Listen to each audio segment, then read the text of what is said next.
हमें अगर ये जानकारी मिल रही है कि गठबंधन केवल दिल्ली के स्तर पे, तो ठीक है, दिल्ली के स्तर पे जब बात होगी तो की जाएगी। एमपी सीटों पे अगर बात की जाएगी तब देखा जाएगा।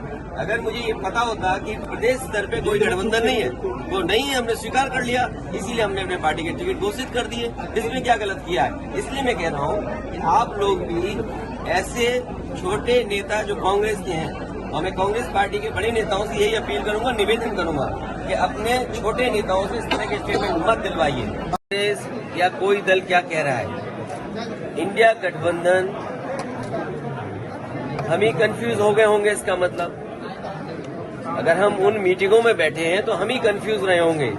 इसीलिए जिस व्यक्ति के बारे में आप बात कर रहे हो, मुझे नहीं पता कि कांग्रेस पार्टी का कौन व्यक्ति इस तरह की बात कर रहा है।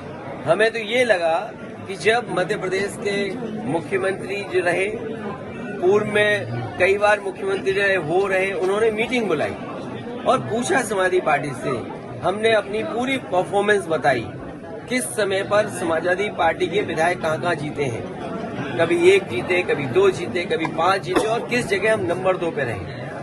पूरी चर्चा हुई और रात भर 1 बजे तक समाजवादी पार्टी के नेताओं को जगाया उन्होंने और बातचीत की, पूरे आंकड़े देखे और आश्वासन दिया कि हम 6 सीटों पर विचार करेंगे।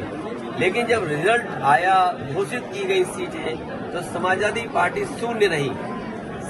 अगर ये मुझे पहले दिन पता होता कि विधानसभा स्तर पर कोई गठबंधन नहीं है इंडिया का, तो हम उसमें कभी मिलने नहीं जाती हमारी पार्टी के लोग, न अपनी हम सूची देते कांग्रेस के लोगों को, न कांग्रेस के लोगों का फोन उठाते। लेकिन अगर उन्होंने ये बात कही है कि गठबंधन नहीं है, तो हम स्वीकार करते हैं गठबंधन नहीं है।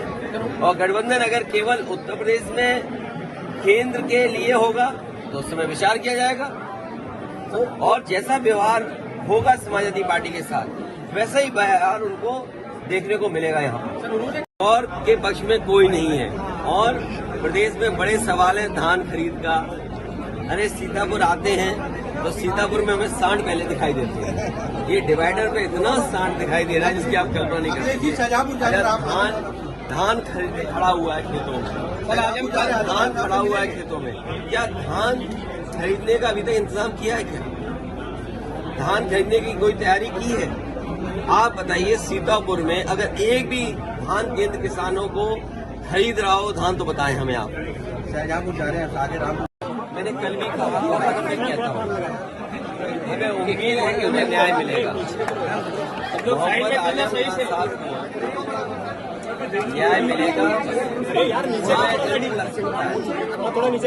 लेकिन हमें पूरा भरोसा है न्यायालय पे, उन्हें न्याय मिलेगा। लेकिन सबसे बड़ा सवाल ये है कि उनके खिलाफ साजिश कौन कर रहा है?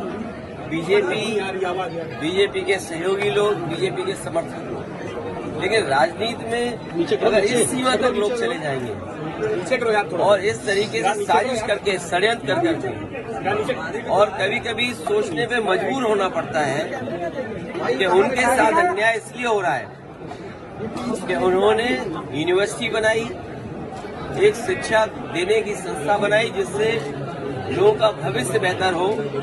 और कभी कभी सोचने में जब बहुत चीजों को सोचते हैं, समझते हैं, तो ये भी लगता है कि मोहम्मद आजम खान साहब मुस्लिम हैं, इसलिए उनके साथ ज्यादा अन्याय हो रहा है।